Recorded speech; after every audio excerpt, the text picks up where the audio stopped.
এক সেন্টেন্সে কথা শেষ, ধর তক্তা মার পেরে। ইন্ডিয়া কিন্তু আফগানিস্তানের সঙ্গে এটাই করলো। প্রথম শুভমান গিলের series win as a captain আমরা কিন্তু দেখতে পারলাম, তাও আবার আফগানিস্তানের বিরুদ্ধে। তো ম্যাচ নিয়ে তো আলোচনা করবোই, আফগানিস্তান ভার্সেস ইন্ডিয়ার থার্ড ওডিআই নিয়ে। প্লাস হচ্ছে যেটা সব থেকে ইম্পর্টেন্ট এই ভিডিওটা টপিক হতে চলেছে, সেটা হলো গিয়ে আইপিএল এর কিছু তারাক্তা ভারাক্তা নিউজ, যেটা ঋষভ পান্তের কিন্তু ট্রেড হতে চলেছে একটা টিমের মধ্যে। কেএল রাহুল আবার ক্যাপ্টেন্সি ফেরত পেতে চলেছে, সৌরভ গাঙ্গুলি, ইউভরাজ সিং কিন্তু রিটার্ন করতে চলেছে অ্যাজ এ কোচ। আর আইপিএল আগাচ্ছে কি না আগাচ্ছে, কতগুলো ম্যাচ হবে সেটা নিয়েও আমরা আলোচনা করবো এই ভিডিওর মধ্যে। তো শেষ অবধি দেখবেন আপনারা। আমরা আজকের ভিডিও টপিক শুরু করছি, ও শান্তনু এবং আমি সুদীপ্ত, আপনারা দেখছেন ফেল ক্রিকেটার্স চ্যানেল। তো সময় নষ্ট না করে প্রথমে আমরা ঋষভ পান্তের যে বড় ট্রেড নিউজটা আসছে সেটা নিয়ে আলোচনা করব।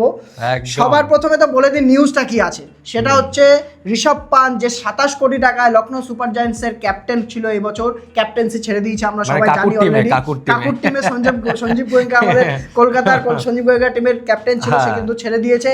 এবং এটা অবভিয়াস খুব বোঝা যাচ্ছে যে পরের বছর কিন্তু লখনৌতে থাকছে না, কারণ কিছু কিছু ব্যাপার আছে যেগুলো নিয়ে ওদের মধ্যে ঝামেলা সৃষ্টি হয়েছে, যেগুলো ক্যাপ্টেন্সির উপরে বলতে গেলে। তো এখান থেকে কিন্তু ঋষভ পান্ত বেরিয়ে যাবে।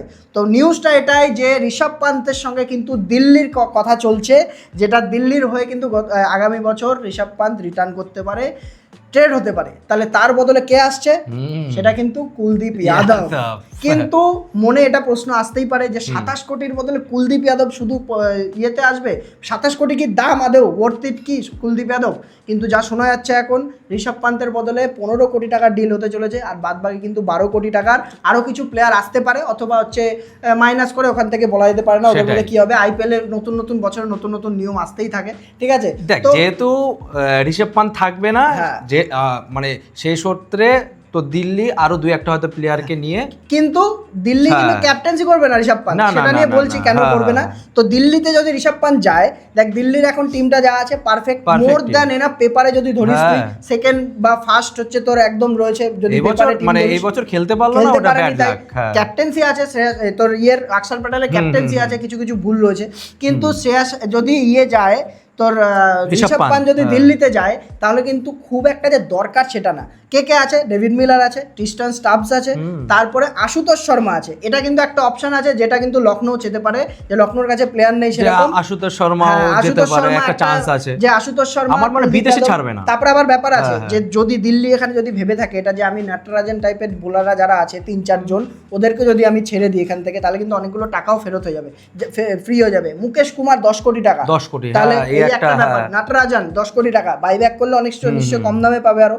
তো এটা কিন্তু অপশন, যদি দিল্লি ভেবে থাকে এরকমও হতে পারে যে ওদের ছেড়ে দিয়ে ঋষভ পান্তকে আনবো আমি, আর বাদ বাকি বোলার নেবো, সেকেন্ড টায়ারের বোলার নেবো, যেমন মুকেশ কুমার। যেহেতু একা কুলদীপ যাদব তো হবে না ভাই, না কুলদীপ যাদব আরো দুই একটা প্লেয়ারকে মোটামুটি ছাড়তে হবে। তবে যেই যাবে ভাই দিল্লিতে আসলে দিল্লির ক্যাপ্টেন্সি নিয়ে, সেটা বলছিলাম সেটাও বলে দিই তাহলে। টাইমস অফ ইন্ডিয়ার রিপোর্ট অনুযায়ী কিন্তু দিল্লির ক্যাপ্টেন্সি আগামী বছর করতে চলেছে কেএল রাহুল। তার কারণ কি? কারণ হচ্ছে দিল্লিতে, এটা যারা জানেন না তাদের জন্য বলছি, অনেকেই হয়তো জানেন, দিল্লিতে টোটাল দুটো মালিকানা আছে, এক হচ্ছে জিএমআর গ্রুপ আর এক হচ্ছে জেএসডব্লিউ।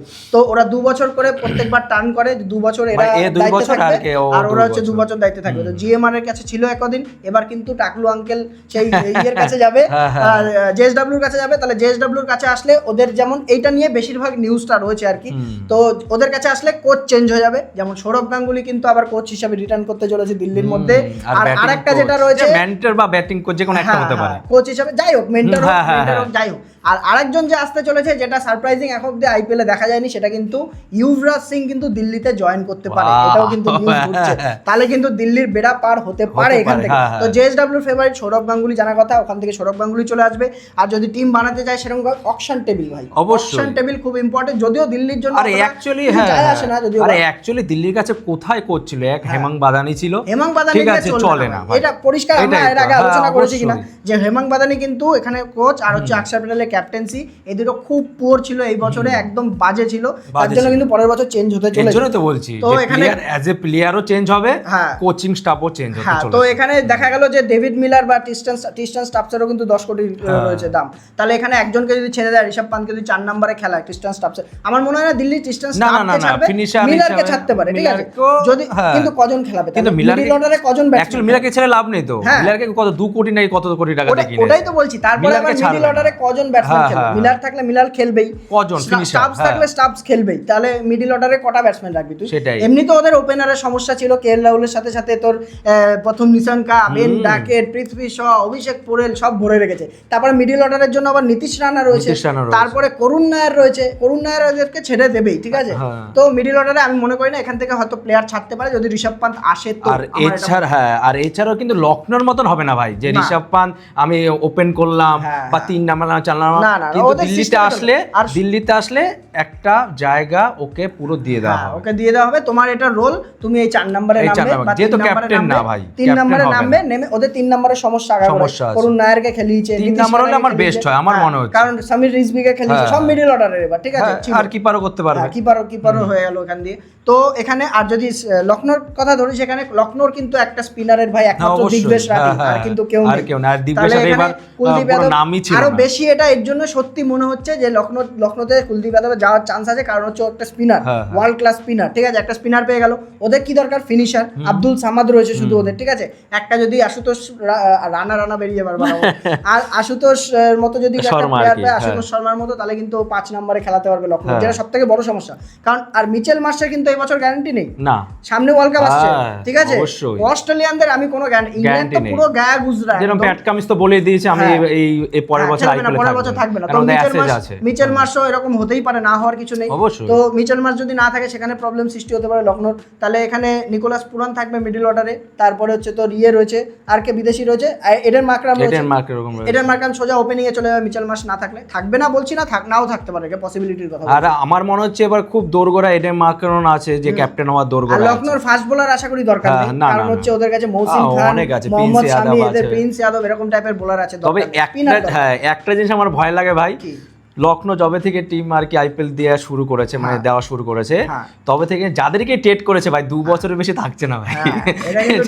এই জন্য দেখ কে এল রাহুল বল, তারপরে বিষ্ণুই বল, ঠিক আছে, তারপরে ঋষভ পান্ত বল, ঋষভ পান্ত 1 বছরও টিকলো না, ঠিক আছে। আমার মনে হচ্ছে কুলদীপ যাদব, ওই তো তোর কুলদীপ যাদব না কয় বছর থেকে এটাই দেখা, যদি যায় আর কি, যে ক্যাপ্টেন্সি দায়িত্ব পাবে না তাদের নিয়ে অতটা অসুবিধা হবে না। এটা যাই হোক, এটা নিয়ে আমরা ঘানাচ্ছি না। পরের টপিকে আসি, যেটা আরো একটা যেটা ট্রেডের নিউজ আসছে, সেটা কিন্তু এখনো অবধি নিউজের মতোই ধরবেন, একটু পিঞ্চ অফ সল্ট দিয়ে ধরবেন। আমি বলতে চাই এটার মতো এতটা অথেন্টিক, এটাও অথেন্টিক না, কিন্তু এতটাও আর কি না। সেটা হচ্ছে যশস্বী জয়সওয়াল আর হচ্ছে হার্দিক পান্ডিয়ার মধ্যে কিন্তু ট্রেড হতে পারে, রাজস্থান রয়্যালস আর হচ্ছে মুম্বাই ইন্ডিয়ান্সের মধ্যে। কেন আমি আরো এটা বলছি যে শুনতে ঠিকঠাক লাগছে, জয়সওয়াল কিন্তু ভাই রাজস্থানে থেকে খুশি না, ক্যাপ্টেন্সি রোল চেয়েছিল, ওকে দেওয়া হয়নি। জয়সওয়াল যদি যায় তাহলে খেললে মুম্বাই ইন্ডিয়ান্সের হয়ে খেলবে, ওর হোম যেটা ওখানে হয়ে খেলবে। আর হার্দিক পান্ডিয়া তো সব আমরা জানি কাহিনী কি চলছে, কেন এর আগে ভিডিওতে আমরা এটাই বলেছিলাম যে জয়সওয়াল যে ধরনের ব্যাটসম্যান, ও কিন্তু সেই জায়গাটা কিন্তু প্রপারলি ওকে কিন্তু খুঁজেই পাওয়া গেল না।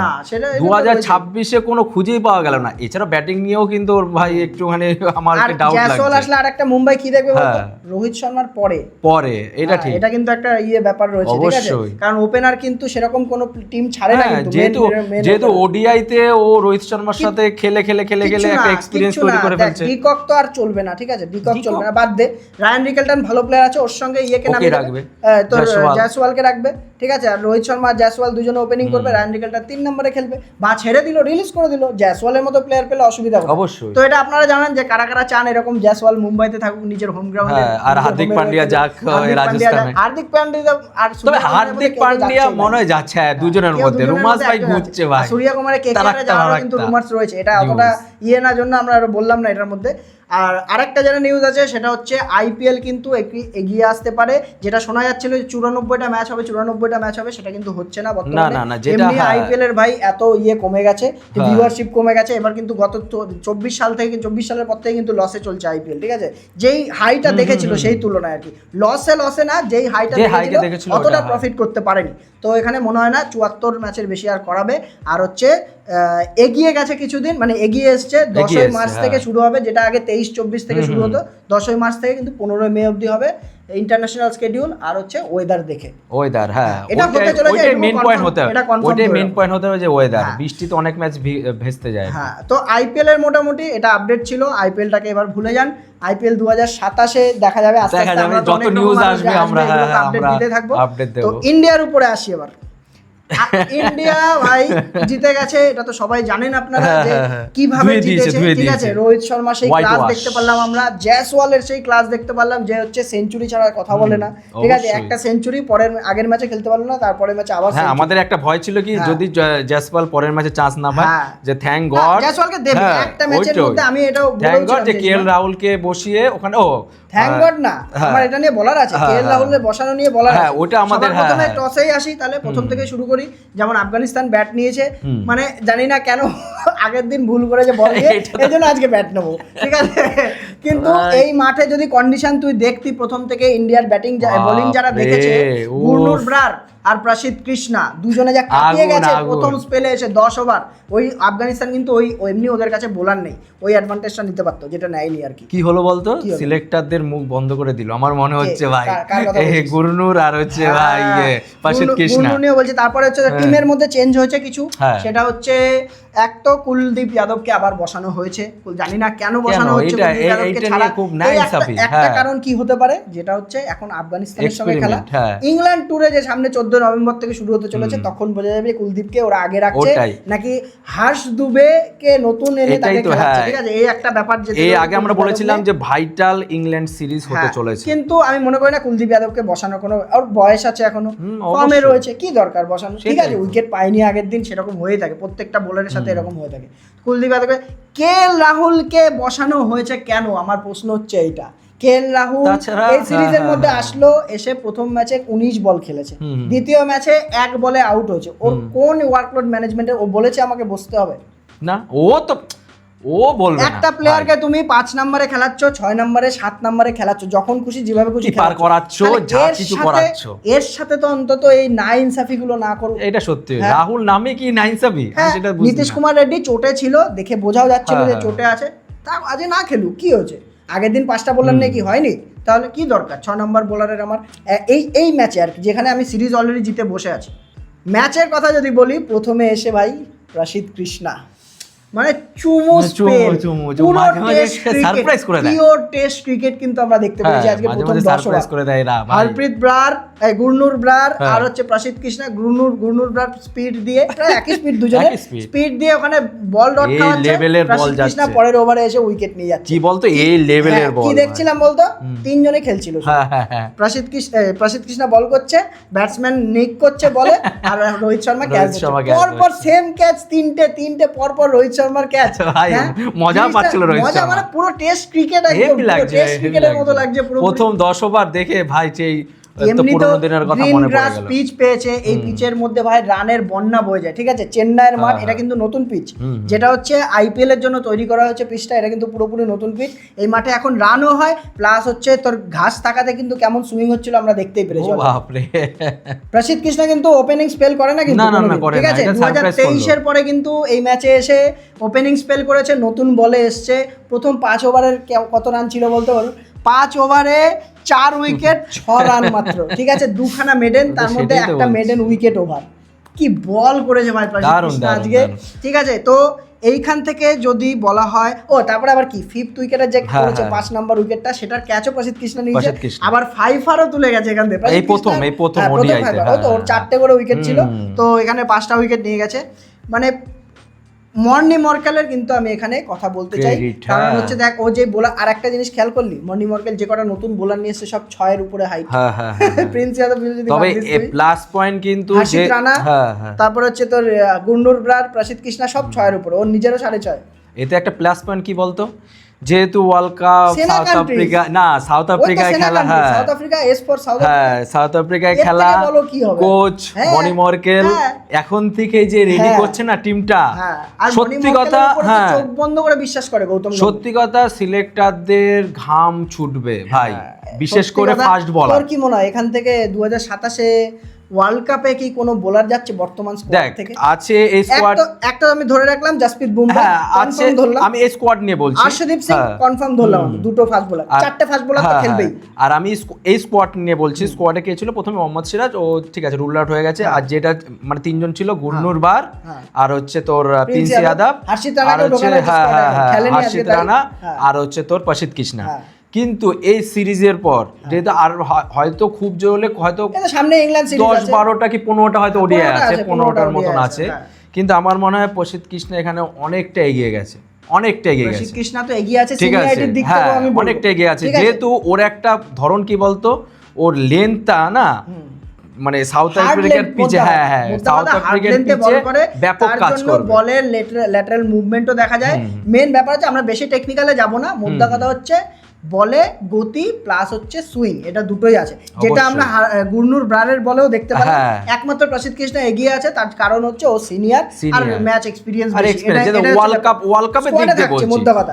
ওয়ার্ল্ড কাপের দিক দিয়ে প্রিন্স যাদব, গুরনুর ব্রার কিন্তু সহজে এখন স্কোয়াডে চান্স পাবে না, আগে খেলবে, টেস্ট খেলবে, ঠিক আছে, ইংল্যান্ডের ওডিআই তে থাকবে, ইংল্যান্ডের ওডিআই খেলবে, হয়তো হতে পারে ওখানেও খেলবে না, হয়তো হতে পারে ব্যাকআপ হিসেবে বা ব্যাকআপ বলার হিসেবে নিয়ে যেতে পারে। আর সবথেকে মজাটা হবে কোথায় বলতো, টেস্ট ক্রিকেট যখন শুরু হবে তখন যখন যাবে গিয়ে আকাশদীপ এরা তো আর চান্স পাচ্ছে না, পরিষ্কার কথা। ওদের জামানা শেষ, যখন খেলবে ইংল্যান্ডের মাঠে বল করছে মনে কর, ঠিক আছে, প্রিন্স যাদব বল করছে, প্রিন্স যাদবও চান্স পাবে, কারণ হচ্ছে ওর হচ্ছে গতির কনসিস্টেন্সি প্লাস হচ্ছে ওর যে মেন হচ্ছে সিমটা কিন্তু খুব ইম্পর্টেন্ট, যে বলের আর কি সিম যারা চেনেন তো বুঝতে পারছেন, ওই সিমে বল করে কিন্তু, যেটা মোহাম্মদ শামি করতো এত বছর ধরে, ঠিক আছে, সেটা কিন্তু প্রিন্স যাদবের মধ্যে ব্যাপারটা রয়েছে। প্রিন্স যাদব আমি মনে করি গুরনুর ব্রায়ের থেকে একটুখানি এগিয়ে থাকবে টেস্ট ক্রিকেটে। আর আমার মনে আরেকটা আমার মানে ডাউট হচ্ছে হর্ষিত রানা, কিন্তু ভাই ডাউট হচ্ছে মানে টেস্ট স্কোয়াডে আছে তো, ঠিক আছে, আছে তো, গৌতম গম্ভীর আছে তো, তুই এত টেনশন নিচ্ছিস কেন? ও ভুলে গেছিলাম তুই এত টেনশন কেন? জামাই আজকে ষষ্ঠী খাচ্ছে তো, তোর মনে হয় ইন্ডিয়ান টিমে এমনি তো আগে বানিয়ে নিয়েছে, চোট হয়ে যদি কেউ বাইরে যায়, তোর মনে আছে নিশ্চয় এটা, চোট হয়ে বাইরে গেলে সে যখনই চোট সারিয়ে আসবে সে সোজা টিমে ঢুকবে, খেলবে এরকম আর কি। কে এল রাহুলও ঢুকেছে এরকম করে, ঠিক আছে, ঈশান কিষানও ঢুকেছে এরকম করে, পরিষ্কার শ্রেয়াস আয়ার ঢুকেছে এরকম করে। তো আমার মনে হয় না এখানে হর্ষিত রানা থাকলে এই ইংল্যান্ডের ওডিআইতে খেলবে অলরেডি, ইংল্যান্ডের। তো এটা তো গেলই, তাছাড়াও এটা খুব কঠিন প্রশ্ন যে এখান থেকে যাবে কিনা, কিন্তু প্রসিদ্ধ কৃষ্ণ এগিয়ে থাকতে পারে, 15 মেম্বারের স্কোয়াড তো হয়তো। আর আফগানিস্তানের দিক থেকে ভাই দুজনই খেলেছে মাত্র, সেটা হচ্ছে শাহিদি আর হচ্ছে উমারজাই, যাদের থেকে আশা রাখা ছিল, রহমত শাহ, এই তিনজনের মধ্যে ছিল। গুরবাজ চলেনি প্রথমে তো প্রসিদ্ধ কৃষ্ণার ক্যাহের যা বর্ষিয়েছে চলেনি ওখানে, তবে শাহিদি কিন্তু খুব সুন্দর একটা সেঞ্চুরি ইনিংস খেলে গেছে, দুটো সেঞ্চুরি আমরা দেখতে পেলাম ওদের থেকে, গুরবাজ আর হচ্ছে শাহিদির প্রথম ইন্টারন্যাশনাল, শাহিদির প্রথম প্লাস আফগানিস্তান ক্রিকেটের ক্যাপ্টেন যদি বলিস ওডিআইতে, তাহলে হচ্ছে সেকেন্ড এখন অব্দি ইতিহাসে, ঠিক আছে। এর আগে সেই আসগার আলী না কি একটা ছিল, বেশ আসগার নামটা দেখলে হয়তো চিনতে পারবেন। তো ওই তারপরে কিন্তু ও এটা করলো, আর হচ্ছে ওমর জায়েদ থেকে একটু আমরা ব্যাটিং তো আশা করি, ঠিক আছে, ওটা ও করে দিয়ে গেছে দুজনে, কিন্তু এই রান কে নাপ ছিল। রোহিত শর্মার ক্লাস আবার সেই জয়সওয়ালের ক্লাস অলরেডি আমরা বলেছি, এগুলো নিয়ে সেরকম কিছু বলার নেই, ঠিক আছে, এরকম নতুন নতুন বোলারদের ওরা ঝোপে টিকতে দেবে না, মোদ্দা কথা। অবশ্যই, তবে একটা দিক দিয়ে খুব ভালো লাগলো যে রোহিত শর্মার ভাই মানে ফর্ম বলবো না, দেখ এদেরকে ফর্ম মানে যদি আমরা প্রশ্ন করে আমরা ভুল, ফিটনেস যদি ফিটনেস গুলো বল তুই, এটাই তো বললাম, যদি ফিটনেস ঠিক থাকে 2027 কেউ আটকাতে পারছে না, কেউ না, অনলি ফিটনেসের উপরে। ফর্ম নিয়ে যদি কেউ বলে তার থেকে মূর্খ অ্যানালাইসিস হোক বা এক্সপার্ট হোক, ওদের মতন কেউ না, কেউ নেই ভাই এদের। আর আরেকটা জিনিস যেটা সার্কুলার হচ্ছে এখন চারিদিকে, সেটা হচ্ছে শুভমান গিলকে নিয়ে। শুভমান গিলের নাকি কমা টিমের এগেনস্টে আর ইন্ডিয়ায় হলে বলে ভালো খেলে, যেটা নিয়ে মিম বেরোচ্ছে চারিদিকে, ঠিক আছে, আর বাদ বাকি ভালো খেলে না। আমি একটু তাদেরকে মনে করিয়ে দিতে চাই, ঠিক আছে, গাবার 91-এর ইনিংস মনে আছে নিশ্চয়ই, গাবার টেস্টের ইংল্যান্ডে গিয়ে ইংল্যান্ডের মাটিতে প্রথম এশিয়ান ক্যাপ্টেন যে 250+ রান করেছে একটা ইনিংসের মধ্যে, শুভমান গিল রয়েছে, প্লাস বাদ বাকি ও বেশি খেলেও নি, ইংল্যান্ড আর হচ্ছে অস্ট্রেলিয়া আর হচ্ছে ওয়েস্ট ইন্ডিজ, এই তিনটে বড় বড় টিম আছে, বাদ বাকি সেনা কান্ট্রিজে গিয়ে সেরকমভাবে খেলেও নি। তো এখান থেকে এইটা খুব ছোট একটা, কিন্তু যখনই খেলেছে তখনই কিন্তু রান করে দিয়ে গেছে, 750 উপরে রান ছিল ইংল্যান্ড সিরিজে অবশ্যই। আর আমার মনে হচ্ছে ওর পিক টাইম 2026 থেকে শুরু হলো, 2023 ছিল একবার, 23 ছিল মধ্যখানে একটুখানি, এটা সিনিয়র হিসাবে ভাই হয়, ঠিক আছে, আমারও কোনো ডাউট নেই, ঠিক আছে, মানে আমাদের আর কি, আমাদের কোনো ডাউট শুভমান গিলকে। তারপরে আবার এটা দেখ না, এই গেস্টার গুলো দেখ, ক্যাপ্টেন্সি যে একটা দায়িত্ব বলে, আজকে কিন্তু শ্রেয়াস আয়ারকে 3 নম্বরে নামিয়ে দিয়েছে, কেন? কারণ ও গেম টাইম পায়নি, কিন্তু ভাইস ক্যাপ্টেন গেম টাইম পায়নি, আগের দিন 5 নম্বরে খেলেছে, অনায়াসে নামতে পারতো, যে আমি কটা রান মারিনি, ঠিক আছে। তো ওখান থেকে কিন্তু এই জিনিসগুলো ছোটখাটো ব্যাপার কিন্তু খুব ভালো লাগে দেখতে, যে প্রত্যেকটা টিমমেটের ব্যাপারে ভাবছে। আর টিমের মধ্যে যে একটা কত সুন্দর বন্ডিং, সেটা রোহিত শর্মা গিলকে দেখে, হ্যাঁ ক্যাচগুলি ধরছিল আর গিল মনে সঙ্গে তো অলরেডি ভালো বন্ডিং রয়েছে আমরা জানি, থাকবে না। আর রোহিতের সঙ্গে এত বছর ধরে ওপেনিং করে যাচ্ছে, ক্যাচগুলি ধরছে ও গিয়ে, আর বাপ রে কি এক্সাইটমেন্ট, সত্যি ভালো লাগছে। হ্যাঁ আমার এই জিনিসটা খুব ভালো লাগছে। এখন ইন্ডিয়ান টিম ভাই বেস্ট পজিশনে রয়েছে। আগামী ম্যাচ হতে চলেছে 14 জুলাইতে ইংল্যান্ড এগেইনস্টে এজবাস্টনে। এই খেলাগুলো হচ্ছে মেইনলি দেখার খেলা হবে। আমরা অবশ্যই তার আগে আপনাদের জন্য অ্যানালাইসিস টিম কি হতে পারে, টিম অ্যানাউন্স হলে নিয়ে চলে আসবো আপনাদের জন্য। হ্যাঁ, তো আজকের ভিডিও এখানে সমাপ্ত করছি আমরা। যদি ভালো লেগে থাকে যাওয়ার আগে একদম লাইক করে দিন, চ্যানেল সাবস্ক্রাইব করে বেল নোটিফিকেশন দাবিয়ে দেবেন, এবং এভাবে সাপোর্ট দেখাতে থাকেন আমাদের, তাহলে আমাদের চ্যানেলটাও চলে যাবে আপনাদের জন্য আর কি। তার জন্য ভিডিও রাখছি। Good bye.